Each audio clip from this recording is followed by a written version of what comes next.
우리 하나님의 말씀은 사도행전 16장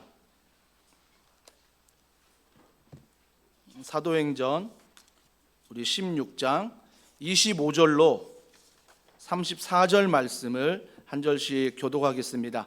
제가 가진 성경 신약 215면에 있습니다. 사도행전 16장 25절로 34절입니다. 제가 먼저 25절 읽겠습니다. 한밤중에 바울과 실라가 기도하고 하나님을 찬송하며 죄수들이 듣더라. 이에 갑자기 큰 지진이 나서 옥터가 움직이고 문이 곧 다 열리며 모든 사람의 매인 것이 다 벗어진지라. 간수가 자다가 깨어 옥문들이 열린 것을 보고 죄수들이 도망한 줄 생각하고 칼을 빼어 자결하려 하거늘 바울이 크게 소리질러 이르되 내 몸을 상하지 말라. 우리가 다 여기 있노라 하니 간수가 등불을 달라고 하며 뛰어들어가 무서워 떨며 바울과 실라 앞에 엎드리고 그들을 데리고 나가 이르되 선생들이여 내가 어떻게 하여야 구원을 받으리이까 하거늘 이르되 주 예수를 믿으라. 그리하면 너와 내 집이 구원을 받으리라 하고 주의 말씀을 그 사람과 그 집에 있는 모든 사람에게 전하더라. 그 밤 그 시각에 간수가 그들을 데려다가 그 맞은 자리를 씻어주고 자기와 그 온 가족이 다 세례를 받은 후 그들을 데리고 자기 집에 올라가서 음식을 차려주고 그와 온 집안이 하나님을 믿음으로 크게 기뻐하니라. 아멘. 하나님의 꿈으로 오늘을 살자, 하나님의 꿈으로 오늘을 살자라는 제목으로 하나님 말씀 전하도록 하겠습니다. 1차 전도 여행이 마쳤습니다. 이제 마치면서 2차 전도 여행을 준비하는데 2차 전도 여행은 목적이 뭐냐면 1차 전도 여행을 통하여 복음의 씨앗을 뿌린 곳들을 다시 방문하면서 그 복음의 씨앗이 잘 자라고 있는지 하나님이 어떻게 인도하셨는지를 눈으로 확인하는 그러한 열매가 있는 그런 전도 여행이 바로 2차 전도 여행입니다. 2차 전도 여행을 떠나는데 하나님의 일하심은 놀라운 게 뭐냐면 사람을 만나게 하신다라는 것입니다. 사람을 만나게 하세요. 그 어떤 사람을 만납니까? 2차 전도 여행 때 읽지 않았지만 우리 16장 1절에 보십시오. 16장 1절에 보면 바울이 더베와 루스라에도 이름에 거기에 디모데라 하는 제자가 있으니 디모데를 만나게 되는 거죠. 여러분, 디모데가 어떤 사람이냐면 1절 하반절에 보니까 그 어머니는 믿는 유대 여자요 아버지는 헬라인이라. 그러니까 유대인이지만 반은 또 헬라인이에요. 그러니까 온전한 유대인이 아닙니다.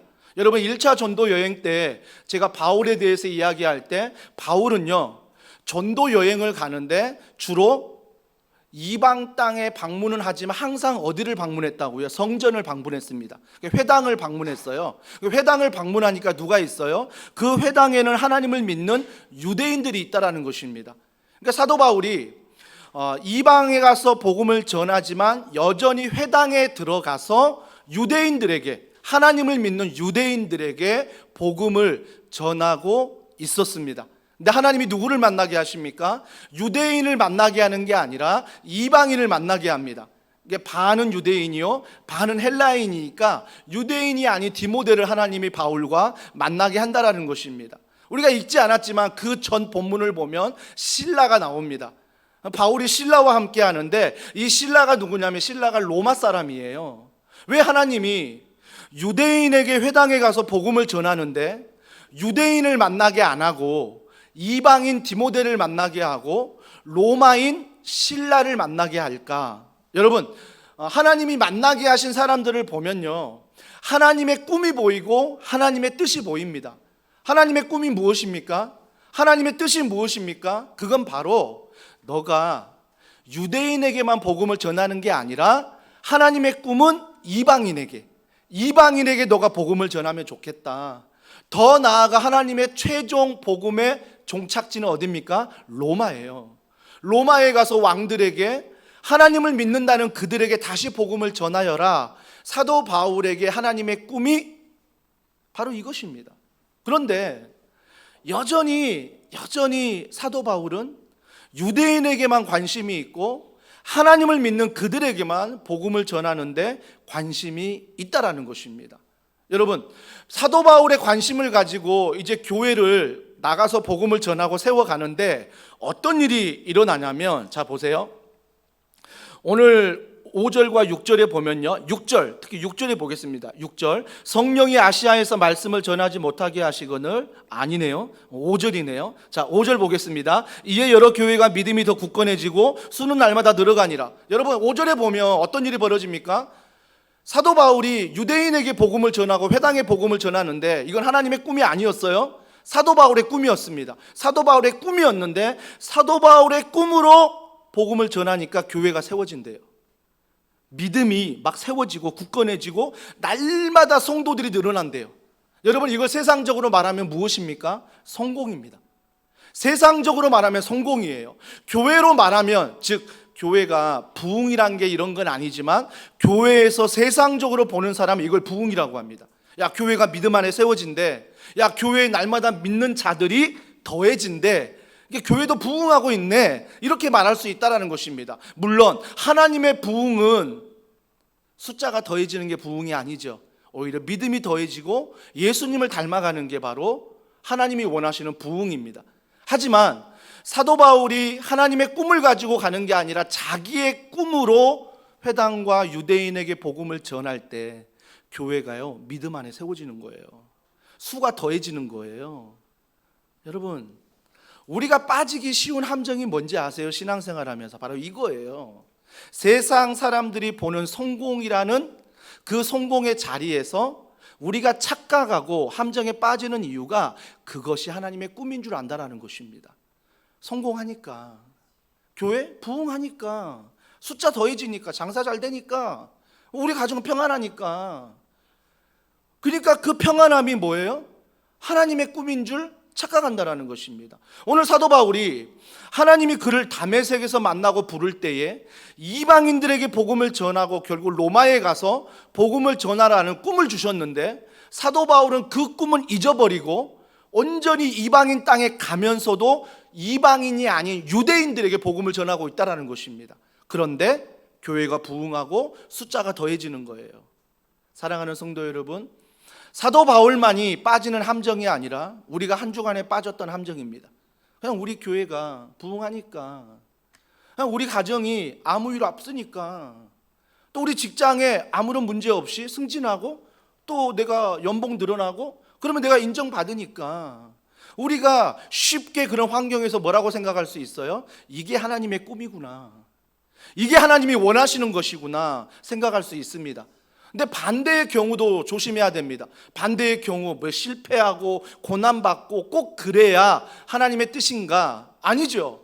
그 고난이 어디로부터 왔는가도 살펴야 하는 거죠. 정말 주님이 주시는 고난인가? 아니면 내 죄를 깨닫게 하시려고 하는 고난인가도 깨달아야 하는 것입니다. 그렇기 때문에 지난주 제가 인도하심에 대해서 말씀을 드렸는데, 그 인도하심에 대해서 이 본문을 본다면 중요한 게 뭐냐면 교회가 부흥하는 게 인도하심이 아니라는 것입니다. 교회의 수가 더해지는 게 하나님의 인도하심이 아니라는 것입니다. 반대로 교회가 가난하고 교회가 부흥이 안 되고 교회가 어렵고 이것 또한 하나님의 뜻이 아니라는 것입니다. 그러면 하나님의 인도하심은 무엇입니까? 세상적으로 보아도 교회가 부흥할 때도, 세상적으로 보아도 교회가 어려울 때도 여전히 하나님의 말씀 앞에 서 있는 그 행동, 그것이 바로 지난주 제가 말씀드렸던 이게 인도하심이다 라고 말씀드렸습니다. 우리가 착각하는 인도하심은 뭐예요? 내가 계획하고 내가 생각하고 내가 하나님께 기도해서 이대로 이루어질 때 하나님이 인도하셨다라고 말하는 착각. 아니요, 오늘 본문은 이렇게 말합니다. 너의 꿈을 가지고 걸어갈 때 그 일이 형통할지라도, 그 일이 성공할지라도 그것이 과연 하나님의 꿈인지 너의 꿈인지를 살펴보라는 것입니다. 한 주간 우리가 살아갈 때 하나님의 꿈은 온데간데였고 나의 꿈으로만 살지 않습니까? 저 또한 마찬가지입니다. 목회자의 길을 가지만 순간순간 제가 원하는, 제가 바라는, 제가 소원하는 교회의 모습을 딱 정해두고 그 모습 안에서 살아가려고 하는 저의 연약함을 보게 됩니다.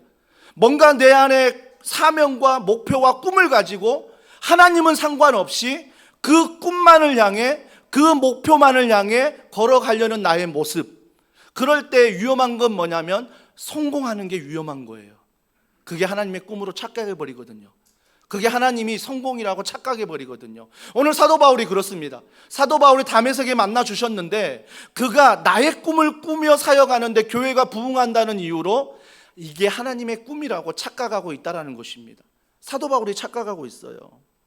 사랑하는 성도 여러분, 일이 잘 되니까, 일이 안 되니까 하나님의 인도하심이다, 하나님의 뜻이다, 누가 판단할 수 있겠습니까? 앞에 있는 목사도 여러분의 그런 길을 걸어갈 때 하나님이 너에게 벌 주시는 거야, 하나님이 너를 축복하시는 거야, 누가 말할 수 있습니까? 누가 판단하겠습니까? 아니요, 그 어느 누구도 판단할 수 없습니다. 그 판단은 온전히 하나님께 있는 것입니다. 하지만 내가 하나님의 꿈을 꾸고 가는지, 내가 사람의 꿈을 꾸고 가는지 내 자신은 누구보다 안다라는 것입니다. 내 자신은 누구보다 알고 있다라는 것입니다. 우리가 오늘 이 본문의 말씀을 묵상할 때 다시 한번 여러분의 꿈이 말씀 앞에 설득이 되고, 다시 한번 여러분의 꿈이 하나님 말씀 앞에 무너지고, 그 무너진 자리에 실망하거나 낙심하지 말고 말씀에 설득되는 그 꿈을 가지고 하나님 앞에 세워지는 귀한 은혜가 우리 더원 사랑의 교회 모든 성도들에게 있기를 주님의 이름으로 축복합니다. 여러분, 형통이란 단어가 성경에 많이 나오는데요, 한 예를 보겠습니다. 요셉 아시지요? 요셉이 형제들이 그를 시기하여 죽이려고 했습니다. 근데 하나님이 지켜주셨어요. 그때 성경은 뭐라고 말하냐면 요셉이 하나님과 동행함으로 형통했다라고 말합니다. 하나님이 지켜주셨잖아요. 우리가 생각해도 하나님이 지켜주셨으니 이게 형통이 맞아라고 생각합니다. 근데 뒤에 성경을 좀 더 보면요, 요셉이 보디발의 아내를 오해를 받아 그 보디발의 아내의 음모로 말미암아 감옥에 갇힙니다. 억울하게 감옥에 갇힌다고요? 근데 감옥에 갇히는데 똑같은 단어, 형통이란 단어가 그곳에서도 등장합니다. 그러니까 하나님이 내 목숨을 지켜줄 때도 형통이란 단어가 나오는데, 내가 감옥에 들어갔는데도 형통이란 단어가 나온다라는 것입니다.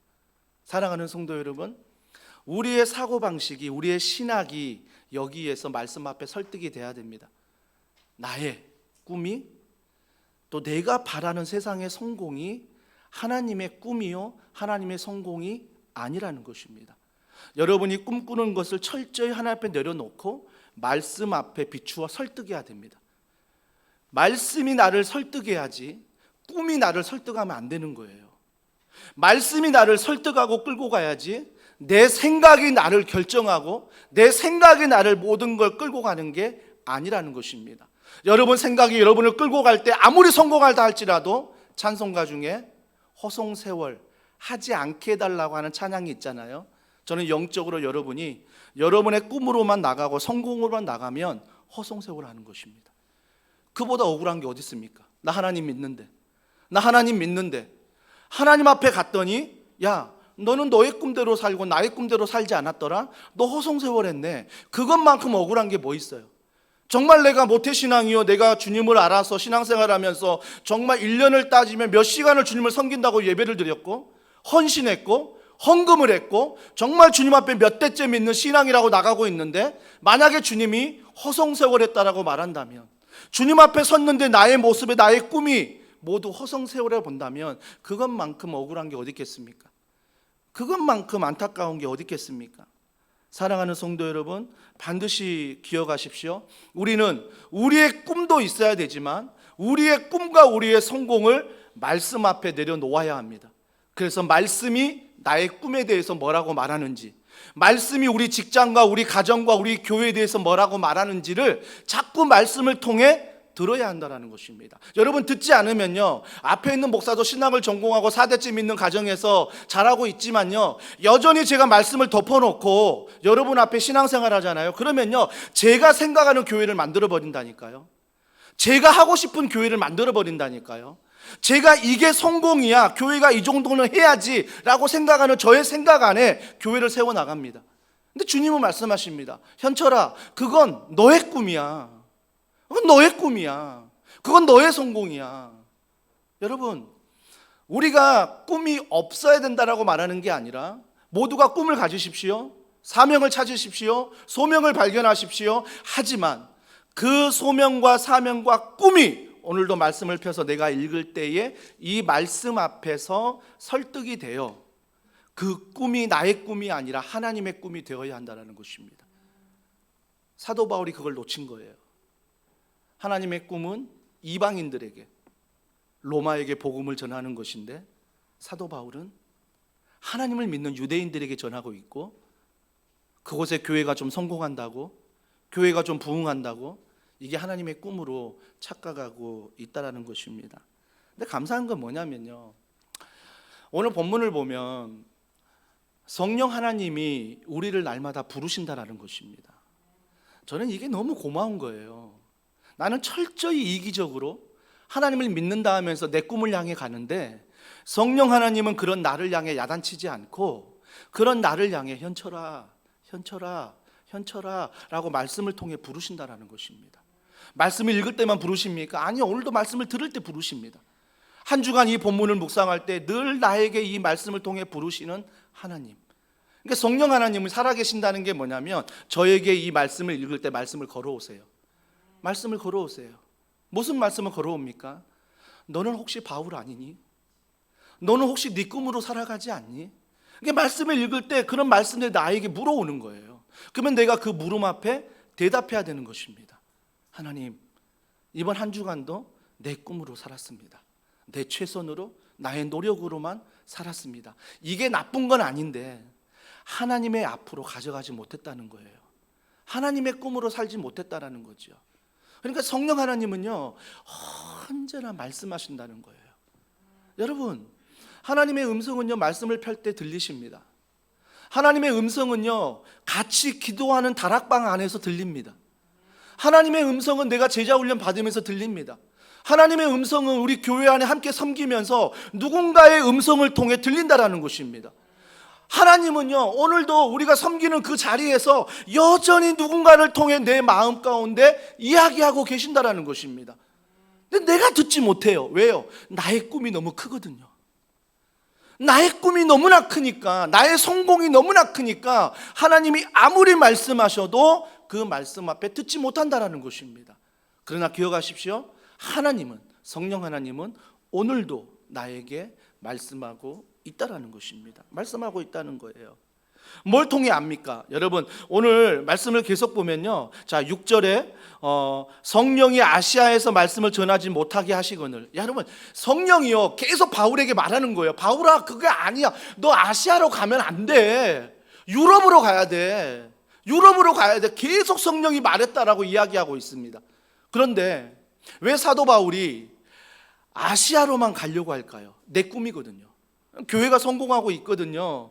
하나님은 유럽으로 가라고 한 자기는 아시아로 가고 있습니다. 자, 6절 계속 보십시오. 그들이 부르기아와 갈라디아 땅으로 다녀가 계속 터키에 있는 북동부 지역, 아시아를 통해 계속 가고 있는 거예요. 성령의 음성을 듣고도, 말씀을 듣고도 계속 가는 거죠. 여러분, 이게 딱 내 모습이에요. 딱 내 모습이라고요. 내가 말씀을 펴서 아무리 읽고 하나님의 꿈을 꿉니다라고 하지만 여전히 말씀을 덮으면 나는 내가 원하는 대로 가요. 이게 나의 연약함이에요. 여러분, 이거 인정하지 않으면요, 여러분 절대 하나님 만날 수가 없어요. 만날 수가 없어요. 여러분, 인간은요 철저하게 인정받고 싶어 합니다. 인간은요 칭찬받고 싶어 합니다. 인간은요 가치가 있고 싶어 합니다. 인간은요 안전하길 원합니다. 직장에서도 가정에서도 어디를 가나 내가 이런 욕구들이 인간에게 있습니다. 이건 당연한 욕구 아닙니까? 그런데 뭐가 문제냐면 그러한 욕구 앞에 하나님의 말씀은 없다라는 것입니다. 그러한 욕구 앞에 예수 그리스도는 없다라는 것입니다. 그러한 욕구만 나에게 있고 예수 그리스도 사라져 버리니까 뭐예요? 그 욕구가 흔들리면 내 삶 전체가 흔들려 버리는 것입니다. 내가 누군가에게 인정받지 못하면, 내가 누군가에게 칭찬받지 못하면, 내가 누군가에게 가치가 없다라고 생각하면, 내가 소망이 없다라고 생각하면, 내가 성공하지 못한다라고 생각하면, 내 삶 가운데 안정이 안 됐다라고만 생각하면, 그것만 있으면 내가 행복하겠지라고 생각하는 게 바로 하나님 없어도 된다는 거예요. 하나님 없어도 나는 살 수 있다라는 것입니다. 오늘날 포스트 모더니즘이 가르치는 게 무엇입니까? 진리는 없다라는 것입니다. 좋은 게 좋은 거다. 네가 원하는 걸 해라. 진리를 말하면 들으려 하지 않습니다. 요즘 문화가 그렇지 않습니까? 그래서 진리를 얘기하면 꼰대라고 말합니다. 진리를 얘기하면 거기에 대해 전혀 듣지 않으려고 합니다. 여러분, 물론 꼰대의 역할을 하는 것도 우리가 반성해야 됩니다. 다음 세대에게 이런 문화를 물려줄 수밖에 없는 어른들은 회개해야 됩니다. 우리는 자복하고 회개해야 되는 것입니다. 그들에게 이런 땅만 물려줄 수밖에 없다는 것들을 우리는 회개하고 정말 하나님 앞에 우리가 엎드려야 되는 것입니다. 그렇다면 우리가 엎드린다고 해서 반드시 기억해야 될 것은 하나님의 꿈, 진리라는 것입니다. 그래서 내가 어떤 꿈을 꾸든 말씀 앞에 설득이 되어서 말씀 앞에 그 꿈을 꾸는 것, 내가 왜 대학을 가려고 하는지, 내가 왜 직장에 취직하려고 하는지, 내가 왜 결혼을 하려고 하는지, 오늘 내가 왜 이곳에서 예배를 드리려고 하는지, 내가 왜 훈련을 받는지, 내가 왜 다락방에 가는지, 내가 왜 직장에 나아가 월요일부터 토요일까지 일해야 되는지, 내가 왜 이런 가정의 가장이 되었는지를 날마다 말씀 앞에 물으며 그 말씀 앞에서 설득이 돼야 된다는 것입니다. 이거 설득 안 되면요, 여러분들이 하나님 믿노라 하면서도 하나님을 절대 믿는 게 아닙니다. 말씀 앞에 설득이 되고 말씀 앞에 순종하게 되고 말씀 앞에 걸어가는 것, 이것이야말로 하나님의 꿈이라는 것입니다. 하나님의 꿈이라는 거예요. 근데 인간은 듣지 않아요. 계속 아시아로 갑니다. 7절에 보세요. 무시아 앞에 이르러 비두니아로 가고자 예스인데요. 계속 아시아로 가려고 그래요. 성령이 가지 말라 말했는데도 계속 인간의 죄성은요, 욕심은요, 자기 고집은요, 계속 아시아로 가려고 그래요. 왜? 성공하고 있으니까. 왜? 잘 나가니까. 계속 가려고 애쓰고 있다는 것입니다. 애쓰고 있어요. 애쓰고. 그러자 7절에 보세요. 예수의 영이 허락하지 아니하시는지라. 이제 말만 하는 게 아니라, 야 바울아, 내가 그곳을 허락한 게 아니라니까. 내가 아시아를 허락하는 게 아니라 유업으로 너는 가야 되라고 계속해서 성령이 허락하지 않았다라고 말합니다. 여러분, 여기 6절에 7절에 영이 허락하지 아니하였던 원문에 보면요, 설득하고 또 설득하고 계속 설득했다는 것입니다. 성령이 계속 바울을 설득하는 거예요. 가지마. 그게 하나님의 꿈이 아니야. 그게 하나님의 길이 아니야. 가지마. 계속해서 성령님은 우리에게 말을 걸어오고 있고 설득하고 있습니다. 여러분, 솔직하게 한번 대답해 보시자고요. 하나님의 음성 못 들으십니까? 하나님의 음성 못 들어서 신앙생활 막 헤매고 계십니까? 하나님의 음성 못 들어서 꿈이 없습니까? 아니요. 성령 하나님은 설득하고 현철아 끊임없이 말씀을 통해서 내가 읽을 때, 들을 때, 암송할 때 설득하고 있어요. 여러분 양심이 알 거예요. 내가 정말 하나님의 음성이 안 들리나? 내가 정말 하나님의 음성을 듣는데 순종하지 않고 있진 않나? 여러분의 양심이 알 거예요. 양심이. 성령이 여러분의 양심을 건드려요. 그럴 때요, 하나님의 설득에 대답해야 돼요. 순종해야 돼요. 설득에 순종하지 않잖아요. 허송세월이에요. 진짜 허송세월 돼버려요. 여러분, 심장이 내 거인 것 같죠? 여러분, 호흡이 내 거인 것 같죠? 내가 호흡하니까 살아가는 것 같고 내가 심장이 뛰니까 살아가는 것 같죠? 여러분, 심장이 안 뛰고 싶어 죽은 사람 있을까요? 심장이 안 뛰어서 죽고 싶어 그런 사람 있을까요? 심장을 내가 어찌할 수 없는 거예요. 호흡도 내 호흡이지만 호흡하고 싶어 살고 싶지만 이 호흡이 끊어지는 거예요. 죽음조차 내가 어찌할 수 없는 인간의 연약함인 거죠. 인간의 연약함인 거예요. 내가 다 할 수 있다고요? 내가 모든 것 가능하다고요? 정말 맞아요? 내 자녀 내가 컨트롤할 수 있어요? 이 직장 내가 컨트롤할 수 있다고요? 이 교회 내가 컨트롤할 수 있다고요? 진짜 맞습니까? 아니요. 내 호흡마저도 내가 컨트롤 못해요. 내 심장 뛰는 거 나는 계속 뛰고 싶어 하는데 어느 순간 멎어버리면 끝이에요. 이것 또한 내 힘으로 할 수 없다고요.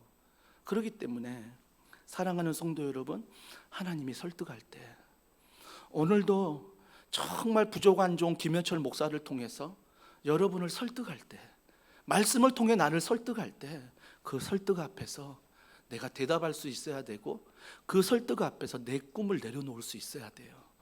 내 욕심을, 내 인정을, 내 칭찬을, 내 안전을 내려놓을 수 있어야 한다라는 것입니다.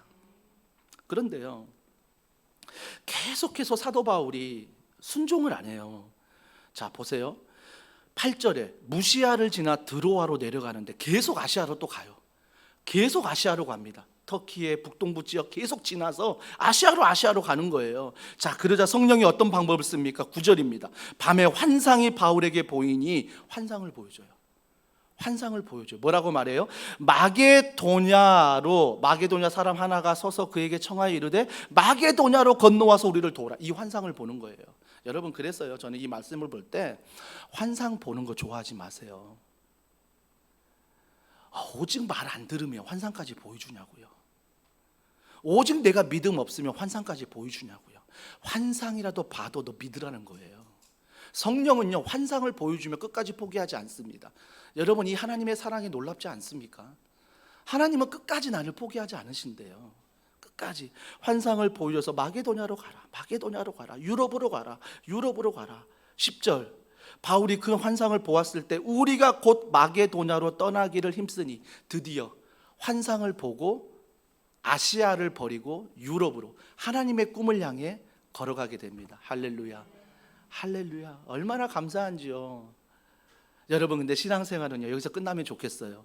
순종했더라, 그 인생 형통했더라, 만사 형통했더라, 이렇게 끝나면 좋겠는데 그 후에 하나님 말씀에 하나님의 꿈을 가지고 순종하는데 어떤 일을 당하는지 아세요? 여러분, 제가 모태신앙이지만 교회 목사님들이 가정에 신방 와서 찬양할 때나 부흥회 할 때, 막 기도원 가서 찬양할 때 어떤 찬송가를 많이 불렀냐면 무슨 일을 만나든지 만사 형통하리라, 무슨 일을 만나든지 만사 형통하리. 저는 이 찬양을 부를 수가 없었어요. 아니, 이게 형통이라고? 나 너무 힘든데, 나 너무 아픈데, 나 너무 고민이 많은데, 성경은 뭐? 주님을 믿으면 만사 형통이라고? 제가 이 찬양을 부를 때마다 하나님 앞에 질문했어요. 하나님, 이거 형통 아니거든요. 하나님, 내게 이런 고민이 있고 고난이 있고 아픔이 있는데 형통이라고요? 이건 형통 아니거든요. 하나님, 하나님이 말씀하신 형통이 뭐예요? 그 찬양 부를 때마다 저는 이 부분을 묵음 처리했어요. 거의 묵음 처리했습니다. 왜? 전 너무 힘들었거든요. 하나님의 길을 가는데도, 순종하는데도 만사 형통 아니었거든요. 너무나 어렵고 너무나 힘들었거든요. 그래서 이 찬양을 정말 믿음 안에서 마음껏 부르지 못했어요. 무슨 일을 만나든지 만사 형통한다고? 아닌데 저는 부르지 못했습니다. 오늘 사도 바울이 드디어 설득을 당해서 환상을 보고 아시아로 가지 않고 자기의 꿈을 버리고 하나님의 꿈 유럽을 향해 갑니다. 유럽을 향해 가요. 여러분, 그때 어떤 일을 당합니까? 누구를 만납니까? 14절에 보십시오. 자, 14절 다 같이 읽습니다. 시작. 두아디라에 사는 자색 옷감 장사로서 하나님을 섬기는 루디아라 하는 한 여자가 말을 듣고 있을 때 주께서 그 마음을 열어 바울의 말을 따르게 하신지라. 여러분, 좀 느껴지십니까? 하나님 말씀에 순종하지 않고 내 꿈을 쫓아갈 때는요, 많은 사람을 만났다고요. 인생의 성공도 맛봤어요. 근데 하나님의 꿈을 쫓아가니까 누굴 만나요? 한 사람 만나요. 한 사람에게. 하나님의 꿈이 아닌 내 꿈을 쫓아갈 때는 많은 사람들을 만나고 세우고 성공했는데 하나님의 꿈을 쫓아가다 보니까 한 사람 만난다니까요. 한 사람. 세상이 말할 때 이걸 성공이라 말합니까? 세상은 거봐, 하나님 말씀 따라가니까 실패하지라고 말합니다. 그러나 그 한 사람이 누구였습니까? 루디아라 하는 여인이었습니다. 여자. 그 중에 그 당시 문화 속에 인원으로도 쳐주지 않는, 숫자 계수할 때 여자들은 빼고 계수하던 그런 문화에서 여인 한 사람을 만난다라는 것입니다. 여러분, 이 여인을 통해서 빌립보라는 도시에 갔을 때 한 교회가 세워지기 시작합니다. 이 여인을 통해서 하나님의 꿈이 이루어지기 시작한다는 것입니다. 여러분, 이게 하나님의 꿈이에요. 이게 하나님의 꿈이라고요. 저는 이 말씀을 믿음으로 아멘하고 순종하지 못했기 때문에 내 인생에 하나님의 뜻을 따라가는데 여전히 고난이 있으면 무슨 일을 만나든지 그 다음 고백을 못했어요. 그런데 하나님의 꿈을 쫓아가다가 세상이 바라볼 때 성공이 아닐지라도 여전히 낙심하고 절망하고 실패의 자리에 있을지라도 하나님을 경험하니까 세상의 성공을 경험하지 않아도 이 찬양 고백할 수 있습니다. 무슨 일을 만나든지 만사형통하리라. 무슨 일을 만나든지 만사형통하리라. 사랑하는 성도 여러분, 하나님 앞에 내 꿈을 드린다는 것, 하나님 앞에 내 시간을 드린다는 것, 하나님 앞에 헌신하고 헌금을 드린다는 것 결코 대가 없는 거 아닙니다. 여러분의 모든 걸 드리는 거예요. 예배는 어떻습니까? 얼마나 귀한 시간입니까? 이 시간을 남들은 캠핑이다, 운동이다, 여가다, 가족들이 함께 보내는 그 시간으로 보내는 귀한 시간 아닙니까? 하지만 우리는 이 한 시간 하나님 앞에 나와 예배하지 않습니까? 그러면서 우리가 이 시간이 형통하지 못하는 시간, 이 시간이 성공하지 못한 시간으로도 여길 수가 있습니다. 그럼에도 불구하고 오늘 내가 이 자리에 있다는 것, 그것이 바로 하나님의 형통이라는 것입니다. 하나님의 형통이고 하나님의 인도하심이라는 것입니다. 자, 보실까요? 하나님 앞에 인도함을 받았는데요. 먼저 루디아라는 여자를 통해 빌립보 교회가 세워져요. 자, 16절 보세요. 자, 16절 다 같이 읽습니다. 시작. 우리가 기도하는 곳에 가다가 점치는 귀신 들린 여종 하나를 만나니 점으로 그 주인들에게 큰 이익을 주는 자라. 누굴 만났다고요? 한 여인. 루디아 만나는 것도 참 이해하기 힘든데 16절에 보니까 점치는 또 귀신 들린 여종을 만났대요. 멀쩡한 여종이 아니에요. 귀신 들린 여종이에요. 근데 점을 치는데 다 맞아요. 점을 치는데 다 맞으니까 소문이 났겠지요. 그러니까 많은 사람들이 돈을 가지고 그 점을 보려고 찾아옵니다. 그 요종을 찾아와요. 근데 그 요종이 점을 잘 맞히는데 그 요종이 돈을 버는 게 아니라 오늘 10절에 보니까 16절에 하반절에 뭐라고 말해요? 점으로 그 주인들에게 큰 이익을 주는 자라. 누가 돈 버는 거예요? 귀신 들린 여종이 점을 쳐서 돈을 버는 게 아니라 그가 노예로 있지만 그 노예의 주인인 따로 그 사람이 그 여인을 통해 돈을 벌고 있다는 것입니다.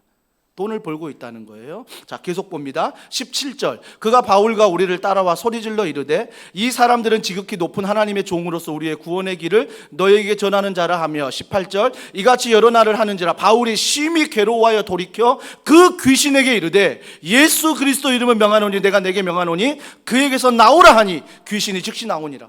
여러분, 점을 치는데 다 맞히는 그 귀신 들린 여종에게 사도 바울이 너무너무 불쌍히 여겨서 예수의 이름으로 귀신을 쫓아냅니다. 여러분, 세상의 주인들은요, 자신에게 이익이 있으면 그 여인이 귀신 들려도 상관이 없습니다. 세상은요, 내게 이익이 있으면 누군가 피 흘려도 관심이 없어요. 누군가가 상처받아도 관심이 없는 게 세상입니다. 하지만 사도 바울은 어떻습니까? 사도 바울은 그 한 여인이 귀신 들려 정말 점을 치는데 고통받고 있는 모습, 그 모든 이익을 주인이 취하는 모습을 보고 그 여인이 너무나 안타까운 거예요.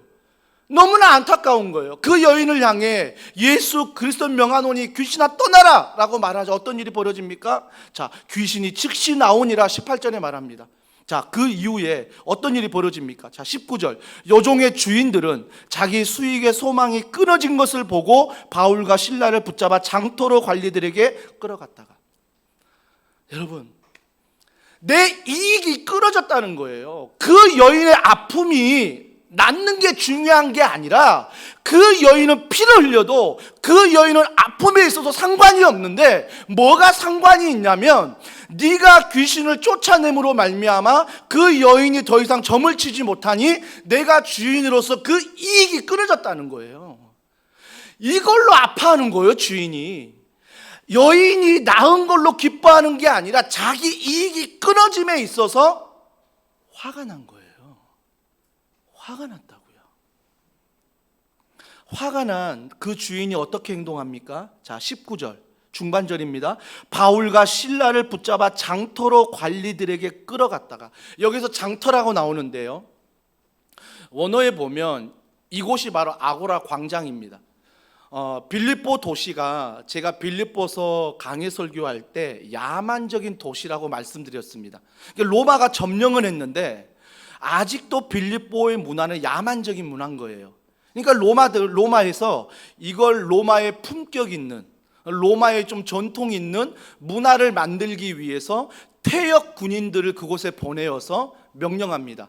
너희들 빌립보 가서 로마의 품격 있는 전통을 만들어 놔라, 명령을 했어요. 그러니까 퇴역 군인들이 빌립보에 와서 로마의 전통, 황제를 숭배하는 그 전통을 세워나가고 있었어요. 세워나가고 있다고요.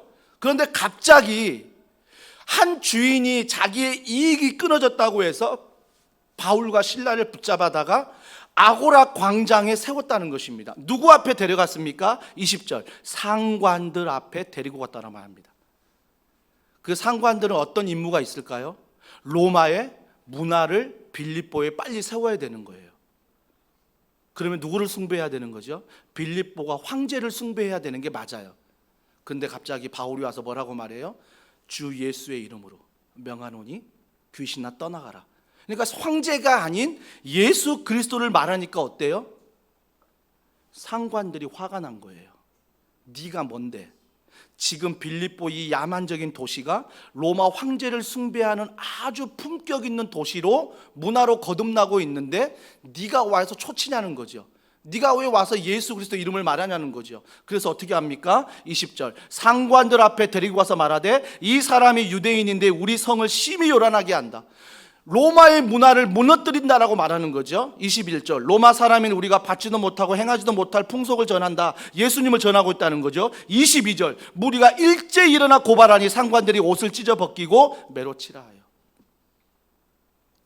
화가 난 거예요. 야만적인 도시를 황제를 숭배하는 품격 있는 문화로 만들어놨더니 예수님을 증거해 너 이리 와. 그래서 상관들이 옷을 벗깁니다. 수치심이에요. 옷을 벗겨버리는 거예요. 수치심을 느끼게 하죠. 그걸로 끝납니까? 여기서 보니까 수치심을 느낄 뿐만 아니라 오늘 뒤에 보니까 매로 치라 하여, 매로 친다라는 것입니다. 여러분, 패션 오브 크라이스트를 보면요, 예수님이 십자가를 지실 때 그들이 채찍으로 예수님을 때렸습니다. 그때 그냥 채찍이 아니었죠. 영화를 잘 보면 그 채찍 끝에 납이 달렸습니다. 납이 달렸기 때문에 그 채찍을 휘두르는 순간 예수님의 살에 박힙니다. 그리고 그 채찍을 떼어내는 순간 살점이 떼어집니다. 그런 채찍이었습니다. 몽둥이도 똑같습니다. 몽둥이도요, 밖에 가장 끝 모서리에 못이 박혀 있거나 다른 것들이 박혀 있어서 그 몽둥이로 사람을 치면요, 그게 박혀 있다가 뜯어낼 때 살점이 뜯어지는 것입니다. 그 몽둥이를 어떻게 했다고요? 매우 치라, 매우 치라라고 말합니다. 많이 맞았다라고 성경은 말합니다. 많이 맞았다라고 말합니다. 많이 맞았으로 끝나는 게 아니라, 자, 23절에 보세요. 많이 친 후에, 많이 때렸어요. 많이 친 후에 옥에 가두었다라고 말합니다. 원어에 보면요, 헬라어에 보면 옥에 가두었다라고 말하는 이 옥이요, 경범죄를 범한 사람을 가두는 옥이 있었고요, 로마의 문화, 황제를 숭배하는데 황제를 숭배하지 못하도록 만드는 중범죄, 아주 중한 범죄를 저지른 사람들의 옥이 따로 있었습니다. 그 옥은요, 굉장히 지하 깊은 곳에 있었습니다. 지하 깊은 곳에 있었어요. 그러니까 사도 바울이 지금 몽둥이로 매를 맞았을 뿐만 아니라 지하 가장 깊은 옥에 갇혔다라는 것입니다. 갇혔다는 거죠. 자, 그리고 계속 말씀합니다. 옥에 가두고 23절에 간수에게 명하여 든든히 지키라 하니, 24절에 그가 이러한 명령을 받아 그들을 깊은 옥에 가두고 그 발을 착고에 든든히 채웠더니, 깊은 옥에 가둘 뿐 아니라 착고를 채웠대요. 여러분, 사극에 보면 중범죄를 범한 그 사람을 착고에 채운다 할 때 그 사람의 발목에 널판지를 끼웁니다. 널판지를 끼워가지고 발만 들어갈 수 있도록 구멍을 2개를 냅니다. 그러면 사람의 발이 어때요? 쩍 벌려져 있습니다. 항상 그렇게 감옥에서 생활해야 되는 거예요. 그러니까 사도 바울이 매를 맞아 죽을 지경인데, 깊은 감옥에 떨어져 정말 죽을 지경인데, 발에 착고가 채워졌다는 것은 발을 벌릴 수밖에 없는 그 착고까지 채워져 있다는 것입니다. 이때 사도 바울이 뭘 느낄까요? 제가 사도 바울이라면요, 이렇게 물어봤을 것 같아요. 이게 하나님의 꿈이세요? 내가 매 맞는 게 하나님의 꿈이에요? 내가 이 감옥 지하에 갇히는 게 하나님의 꿈이에요? 내가 착고에 채워져서 정말 다리를 오므리지도 못하고 벌리고 있어서 잠도 잘 못 자고 죽을 지경에 있는 게 이게 하나님의 꿈이에요? 이러려고 유럽으로 보내셨어요? 이러려고 나에게 성령을 말씀하셨어요? 그렇게 말하지 않을까요? 그런 생각이 들지 않을까요? 이게 하나님의 꿈인가? 이게 하나님의 마음인가? 여러분, 한 주간 살면서 우리도 동일한 질문 하지 않습니까? 하나님, 회사 이러려고 나 보내신 거예요? 하나님, 가정 이렇게 어려운데 나 이러려고 가정 결혼해서 하나님이 만나게 하신 거예요? 교회 너무너무 힘든데 사역하기, 하나님 이러려고 나 사역자로 부르신 거예요? 여러분, 우리는 동일한 환경은 아니지만 사도 바울이 했던 질문을 우리도 하고 있다는 것입니다. 우리도 동일하게 하고 있는 거예요. 이게 하나님의 꿈이에요? 이러려고 내가 성공하는 자리 포기하고 부르신 거예요? 이러려고 아시아 성공의 자리 다 버려두고 오라고 하신 거예요? 하나님, 이게 맞는 거예요? 라고 얘기할 수 있다는 것입니다.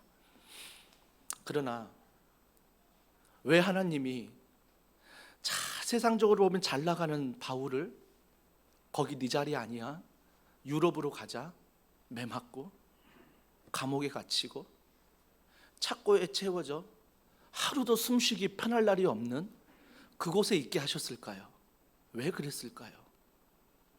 여러분, 제가 요즘에 신경과를 치료받고 있는데요, 제가 볼 때 오른쪽 이쪽이 떨림 현상이 계속 일어나요. 눈 주위에서 입 주위에서 지금 몇 달째 일어나고 있어서 도저히 마그네슘을 먹어도 치료가 안 되고 운동을 조금 해봐도 치료가 안 돼서 신경외과를 예약을 하고 가서 한 3시간을 치료를 받았습니다. 치료를 받다 보니까 이곳에 전기 충격으로 말미암아 한 60번 충격을 주면서 뭐가 문제인지를 한 2시간 정도 원인을 발견하고 치료를 받았습니다. 그리고 나서 한 3, 4일 뒤에 병원을 방문했는데요, 이유가 없대요. 다 정상이 괜찮대요. 아마 그분이 얘기하는 건 스트레스 얘기하시더라고요. 근데 뭐 스트레스 없는 분이 누가 있겠어요? 그리고 제가 오래전에 다리가 한번 부러져 보지 않았습니까? 그래서 수술하고 또 입원도 해보고 또 불편한 몸을 이끌고 2년 동안 다리 쩔뚝거리면서 사역하지 않았습니까? 그때 생각해 보면 왜 하나님 나에게 왜 다리가 부러지고 왜 나에게 신경에 이런 마비가 오고 왜 그럴까라고 생각해 보니까, 제가 우리 성도들의 많은 기도 제목을 듣잖아요. 들을 때마다 다리가 막 아프고 골절이 되고 막 뼈가 아프고 막 수술해야 되고 그런 분들 얘기를 들으면요, 제가 경험해 봤잖아요. 너무 마음이 아픈 거예요. 2년을 고생해야 되는데. 어제도 잠을 자려고 누웠는데요, 수술한 그 자리에 정말 막 칼을 대듯 너무 아픈 거예요. 그러니까 이게 피부가 이게 스치기만 해도요 너무 아픈 거예요. 그러니까 신경과에 부탁해서 선생님 이거 좀 나을 수 없어요? 왜 이렇죠? 물어보면 평생 그렇게 사셔야 되라고 말해요. 그렇게 사셔야 돼요. 그 한마디예요.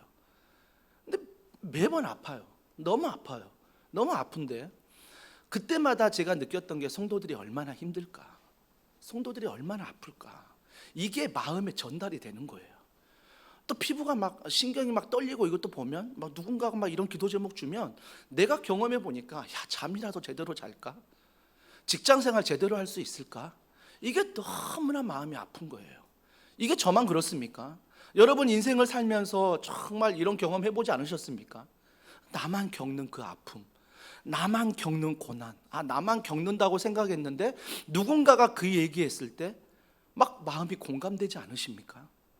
그래서 막 그 마음이 막 느껴지고, 그래서 막 음식 막 챙겨주고 기도해주고, 그래서 막 내가 할 수 있는 거 다 도와주지 않습니까? 왜? 나도 경험해 봤기 때문에. 나도 경험해 봤기 때문에. 여러분, 사도 바울이요, 아시아로 갈 때 성공하면서 느끼지 못했던 거를 유럽에 가면서 몽둥이로 맞고 옥에 갇히고 정말 착고를 채워서 거기에서 느꼈던 건 하나님의 마음이에요. 하나님의 심정이라고요. 성공할 때 느끼지 못하는, 내 꿈을 향해 살아갈 때는 느끼지 못했던, 내 꿈만을 쫓아갈 때 느끼지 못했던 그 고난의 현장 앞에서 하나님의 마음을 알아요. 하나님의 심정을 안다고요. 고난 앞에서 하나님을 알게 돼요. 여러분, 저는요, 고난이 안 와도 기도 열심히 하는 목사가 되면 좋겠어요. 고난이 안 와도 하나님 앞에 충성하는 목회자가 되면 좋겠어요. 근데 그게 안 되더라고요. 고난이 없으면요, 나태해져요. 고난이 없으면요, 기도를 안 해요. 고난이 없으면 하나님을 찾질 않더라고요. 그러니까 하나님이 고난이란 선물을 통해서 그 선물로 인해서 하나님을 알게 하시고, 하나님을 만나게 하시고, 하나님 말씀을 펴게 하시고, 하나님께 기도하게 하시고, 아, 나의 꿈이 아니라 하나님의 꿈이 이것이었구나를 알게 하시는 거예요. 알게 하시는 거예요. 사랑하는 성도 여러분, 그래서 우리는 그 고난 앞에서 우리가 알아야 될 건 하나님의 마음입니다. 아, 하나님이 이렇게 나를 사랑하셨구나. 아, 하나님이 나에게 이런 꿈을 맡기셨구나. 하나님이 이러한 사명을 나에게 주셨구나. 이걸 아셔야 돼요. 고난에만 묵상하지 말고 그 고난을 통해 하나님 말씀을 펼 때, 기도할 때 하나님의 마음을 알게 돼요. 하나님의 마음을. 마지막으로 제가 좀 말씀을 드리고 싶은 것은요, 사무엘상 1장에 보면 한나의 기도가 나옵니다. 여러분, 한나의 기도 잘 아시죠? 그 당시에 여인이 결혼해서 아이를 못 낳는다는 건요, 정말 저주나 마찬가지였습니다. 너무나 저주스러운 여인, 얼마나 마음이 아프겠습니까? 이웃 사람들이 지나가면서 하는 말 수군거리며, 전 저주받은 여자래. 아이도 낳지 못하는 저주받은 여자래. 그 당시 문화가 그랬습니다. 얼마나 그 수군거림이 그에게 상처가 될까요? 아픔이 될까요? 그 아픔을 가지고 하나님 앞에 나가 기도합니다. 하나님, 아들 좀 주세요. 하나님, 아들 좀 주세요. 여러분, 느끼지 않습니까? 한나는 아들을 달라 기도하지만 우리는 한 주간 동안 정말 하나님 이것 좀 주세요, 이것 좀 주세요 기도하지 않았습니까? 그런데 한나가 그 간절한 기도 가운데 뭘 알아버렸습니까? 하나님의 마음이에요. 아들을 안 줬는데 하나님의 마음을 알아버렸어요. 기도하는 중에. 무슨 마음이었습니까? 한나야, 아들 없어도 너 힘들지. 한나야, 이스라엘 백성들이 나를 믿는다고 하는데 나를 주인으로 삼지 않는다. 그래서 내 마음이 너무 아프다. 그러한 백성이 한 사람이라도 좀 있으면 좋겠다라는 하나님의 마음을 알아버린 거예요. 그때 한나가 이런 기도합니다. 하나님, 아들을 주시면 제가 그 아들을 하나님 마음에 합당한 아들로 바치겠습니다. 하나님 마음을 알아버렸으니까 하나님 마음에 합당한 아들로 바치겠다라는 거예요. 이게 바로 바울의 마음 아니겠어요? 바울의 마음 아니겠냐고요. 여러분, 저는 정말 여기서 하나님의 충격적인 은혜가 뭐냐면요, 마지막으로 자 보세요. 25절입니다. 한밤중에 바울과 실라가 기도하고 하나님을 찬송하며 죄수들이 듣더라. 여러분, 얻어맞았어요. 어두운 지하에 있어요. 바른 착고에 있어요. 거의 숨이 꼴딱꼴딱해요. 죽을 것 같아요. 근데 뭐 하고 있다고요? 기도하고 있대요. 이해되지 않습니까? 우리가 힘들 때 기도하잖아요. 기도는 이해가 돼요. 근데 뒤에 찬송이 이해되십니까? 찬송은요, 우리가 감사할 때 하나님께 영광 돌리는 거예요. 근데 동시에 나와요. 기도와 찬송이 동시에 나온다고요. 이걸 누가 들었다고요? 죄인들도 듣고 그 관리하는 관원들도 들었습니다. 그가 기도하는 소리를, 그가 찬양하는 소리를 들었다는 것입니다. 모두가 들었습니다. 자, 그때 26절 다 같이 읽습니다. 시작. 이에 갑자기 큰 지진이 나서 옥토가 움직이고 문이 곧 다 열리며 모든 사람의 매인 것이 다 벗어진지라. 놀라운 기적 아닙니까? 기도하고 찬송했더니 지진이 일어나서 내 착고가 풀어지고 문이 열리고 도망갈 수 있는 기회가 생겼다라는 것입니다. 이 기회가 생겼다는 거예요. 그렇다면 여러분의 기도하고 찬송한 다음에 여러분은 어떻게 행동하겠습니까? 야, 이건 하나님의 응답이야. 빨리 나가지 않겠습니까? 그 자리에서 빨리 도망가지 않겠습니까? 근데 사도 바울은 어떻게 합니까? 자, 27절. 간수가 자다가 깨어 옥문들이 열린 것을 보고 죄수들이 도망간 줄 생각하고 칼을 빼어 자결하거든. 왜 자결하려고 했죠? 이미 죽은 목숨이니까. 바울 도망갔죠. 죄수들 다 도망갔으니까 로마 군인들이 살려두겠어요? 자기 죽일 거니까 뻔히 알거든요. 그러니까 자기가 자결하려고 했어요. 근데 28절 보세요. 바울이 크게 소리질러 이르되 내 몸을 상하지 말라. 우리가 다 여기 있노라. 너 몸 건드리지 마라. 내가 여기 있다라고 말합니다. 여러분, 이 본문을 통해 뭘 느끼십니까? 사도 바울이 감옥에 있지만 하나님의 꿈을 쫓아갈 때 기도하고 찬송했지만 옥문이 열린 것, 내 발에 착고가 풀린 것, 그래서 빨리 도망가자, 이게 아니었어요. 여전히 그 자리에 있어요. 여전히 그 자리에 있다고요. 왜요? 그 뒤에 나옵니다. 그 뒤에 보니까 30절에 그들을 데리고 나가 이르되 선생님들이여 내가 어떻게 하여야 구원을 받으리까? 간수들이 묻습니다. 왜 이렇게 물을까요? 물은 건 한 가지지요. 봤거든요. 그렇게 몽둥이로 맞고 그렇게 옥에 갇히고 그렇게 착고에 채워져 죽을 것 같은 놈이 기도를 하거든요. 찬송을 하거든요. 그걸 다 들었다고 말하잖아요. 간수들이 그걸 들었거든요. 근데 그 즉시 지진이 일어나고 문이 열리고 착고가 풀리고, 아, 우리가 믿는 게 황제가 아니었구나. 우리가 믿는 게 저가 찬송하는, 바울이 찬송하는, 바울이 기도하는 하나님이시구나. 그걸 알아버린 거예요. 알아버리자 그가 뭐라고 말합니까? 바울에게 어떻게 해야 내가 구원을 받냐라고 물어봅니다. 그때 사도 바울이 이렇게 말합니다. 이르되 주 예수를 믿으라. 그리하면 너와 내 집이 구원을 받으리라. 이르되 주 예수를 믿으라. 그리하면 너와 내 집이 구원을 받으리라. 이게 하나님의 꿈이에요. 여러분, 우리가, 제가 말씀 착각하지 마십시오. 매를 맞으라는 게 아니에요. 감옥에 갇히라는 게 아니에요. 착고에 붙들려서 우리가 지진을 경험하고 막 기도하고 찬송하고 이걸 경험하라고 제가 말씀드리는 게 아니라고요. 어떤 상황이든 어떤 환경이든 우리가 우리의 꿈이 아닌 하나님의 꿈으로 산다는 건 주 예수를 믿으라. 그리하면 너와 내 집이 구원을 얻으리라. 언제부턴가 주 예수를 믿으라? 아, 이거 말고요.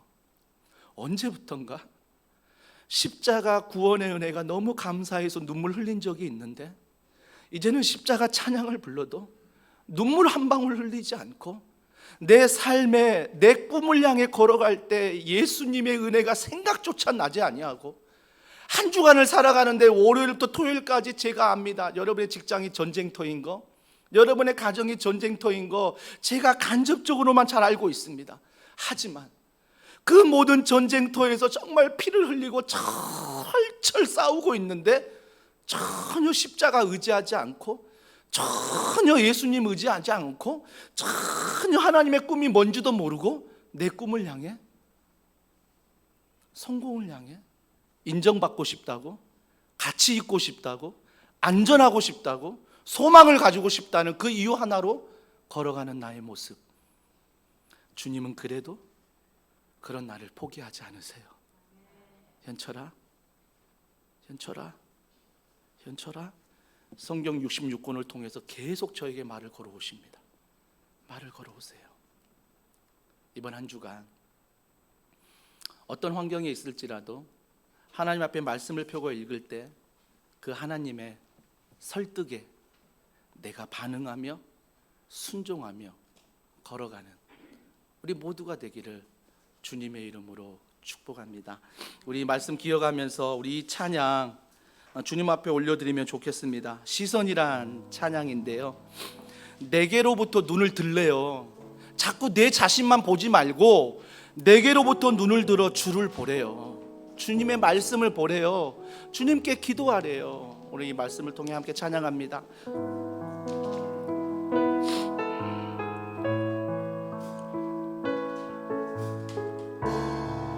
내게로부터 눈을 들어, 내게로부터 눈을 들어 주를 보기 시작할 때 주의 일을 보겠네. 내 작은 마음 돌이키사 하늘의 꿈 꾸게 주님을 볼 때 주님을 모든 시선을 주님께 드리고 살아계신 하나님을 느낄 때 하나님을 느낄 때 내 삶은 주의 역사가 되고 하나님이 일하기 시작 성령이 나를 변화시켜 성령이 나를 모든 두려움 살아 주의 일을 보겠네 주의 일을 보겠네 황폐한 땅 한가운데서 우리가 알고 싶은 것 주님 마음 알게 되리 주님을 볼 때 믿음으로 고백합니다. 모든 시선을 주님께 드리고 전능하신 하나님을 느낄 세상은 주의 누가 일하십니까? 하나님이 우리 이렇게 고백할까요? 십자가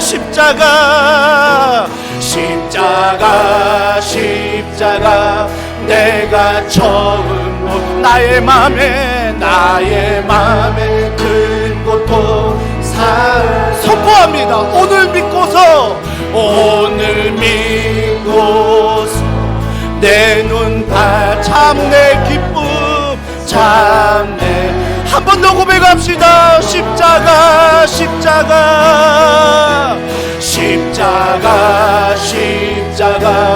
내가 처음 본 나의 맘에 큰 고통 오늘 믿고서 내 눈 참내 기쁨 영원하도다 우리 한 번 더 고백합시다. 내 기쁨입니다. 십자가 내가 처음 본 나의 맘에 큰 고통 사라져 오늘 믿고서 내 눈 밝았네 참내 기쁨 영원하도다.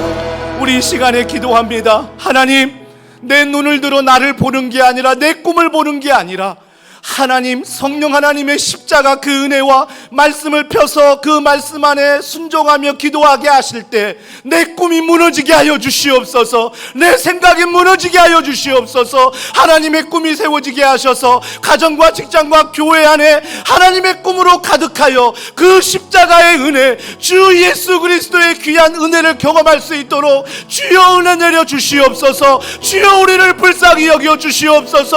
우리 간절한 마음으로 우리 합심하여 기도합니다.